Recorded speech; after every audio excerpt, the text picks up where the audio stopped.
మీరు చూస్తున్నారు బ్రహ్మాటెక్ YouTube channel. మీ phone storage full అయిందా? ఫోన్ హ్యాంగ్ అవుతుందా? మెమరీ సరిపోక స్ట్రక్ అయిపోతుందా?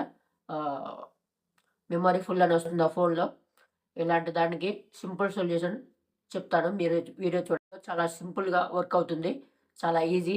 షేర్ చేసుకోవడం కూడా ఉన్న డేటాను మొత్తం మెమరీ కార్డ్‌లో సేవ్ చేసుకోవచ్చు.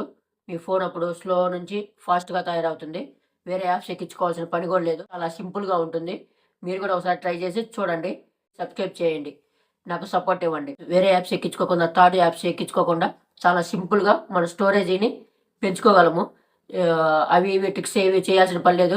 డైరెక్ట్‌గా మనం ఫైల్ మేనేజర్‌లోనే చాలా చిన్న సింపుల్ ట్రిక్. చాలా ఈజీగా మన డేటాను మొత్తం మెమరీ కార్డ్‌లోకి ట్రాన్స్‌ఫర్ చేసుకోవచ్చు. ఇది మీరు చూడగానే చాలా సింపుల్ అనుకుంటారు.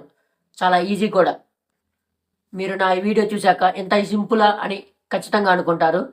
ఒక మెమరీ కార్డ్ సెల్ చేసుకొని దాంట్లోకి మన ఫైల్స్ డేటాని మొత్తం ట్రాన్స్‌ఫర్ చేసుకోవచ్చు. చాలా ఈజీ, చాలా సింపుల్.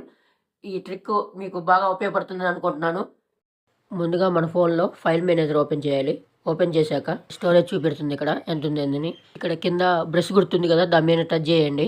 టచ్ చేశాక కిందకి రావాలి బాగా. కిందకొచ్చాక SD card transfer to SD card అని ఉంటుంది. దాని మీద టచ్ చేయండి. టచ్ చేశాక స్టార్ట్ ట్రాన్స్ఫరింగ్ అని వస్తుంది. దాని మీద టచ్ చేయండి. అక్కడ ఫొటోస్, యాప్స్, డాక్యుమెంట్స్ అన్నీ ఉంటాయి. అన్నిటిని టిక్ చేసి కింద స్టార్ట్ ట్రాన్స్ఫరింగ్ అని సెండ్ చేయండి. ఇలా చాలా సింపుల్గా ట్రాన్స్ఫర్ చేసుకోవచ్చు. Thank you so much.